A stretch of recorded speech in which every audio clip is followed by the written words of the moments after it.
This is the second portion of tonight's press conference. We are joined by Northern Colorado's head coach Lyndsey Oates, Daisy Schultz, and Taylor Muff. Coach, when you are ready, opening statement, and we'll open up for questioning. Well, I thought we played really hard tonight. We maybe didn't play well in the third and fourth set, but we played really, really hard all the way to the final point where our senior libero is making some unbelievable saves. So I certainly can't fault our effort.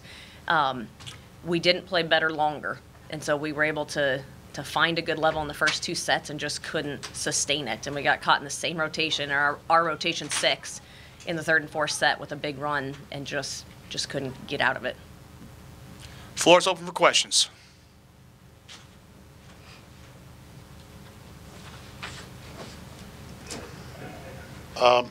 You hung with them, you know, obviously it was even after the first two sets, and then Hawaii starts Rasmussen in the third set. Did you feel like Hawaii had a big lift because of that? No, I didn't, honestly. I mean, she's obviously a good player, but their other right side was leading them in kills at that point. So I don't feel like that was a matchup that was crucial for us. And I don't know that in the third and fourth set that was the factor.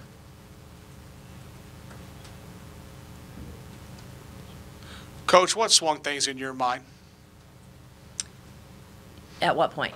At any point. At any point in the match, what things swung in their favor that you guys were trying to battle back from?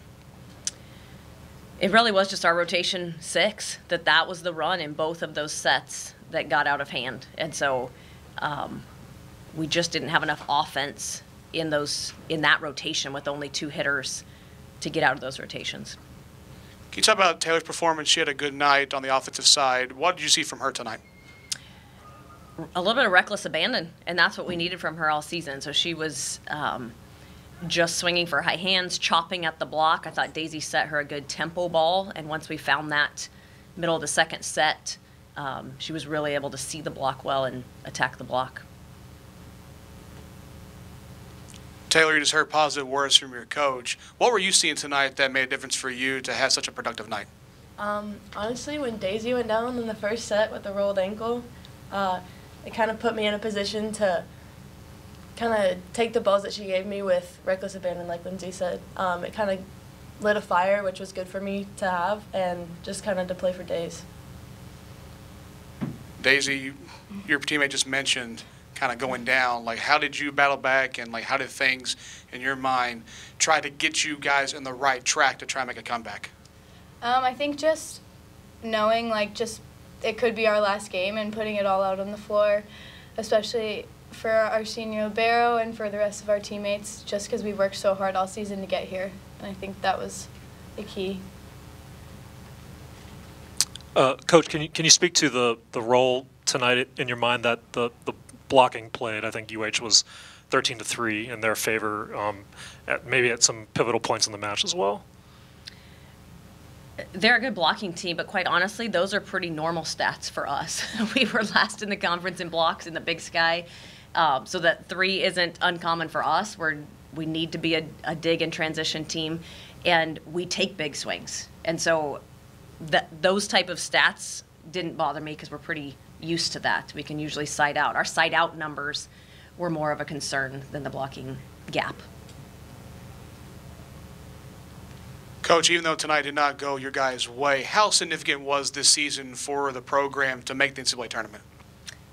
This was big. It's been since 2014 since we've been in the NCAA tournament, so it was a little bit of a rebuild in these last 5 years to get here. We finished 6th in our conference last year with the same group primarily, so this was a good turnaround season for us to dominate the Big Sky and have a 4-game gap to win the regular season. Really proud of this group, and with a lot returning, this should continue for us. Taylor and Daisy, I mean, that's a big thing for you guys to be a part of. What did this year mean for you to go from that prediction to the NCAA tournament? I think just what our program has, the amount of time we've been rebuilding, and we've tried and tried and tried, and I think at the end of last year, we said, like, this is going to be our year, and we've worked for that since the end of last season. So we just knew coming in that we were going to give it our all and we were going to make a difference. Taylor, your thoughts? Yeah, going off what Daisy said, it was kind of like just getting from the underdog position to getting on top. I mean, our coaches spoke it into existence from the beginning of the season that this was a championship team, and they had been with a championship team before, and we had exactly what they had and even more. And so that really put us through the season in the best way possible. Final questions.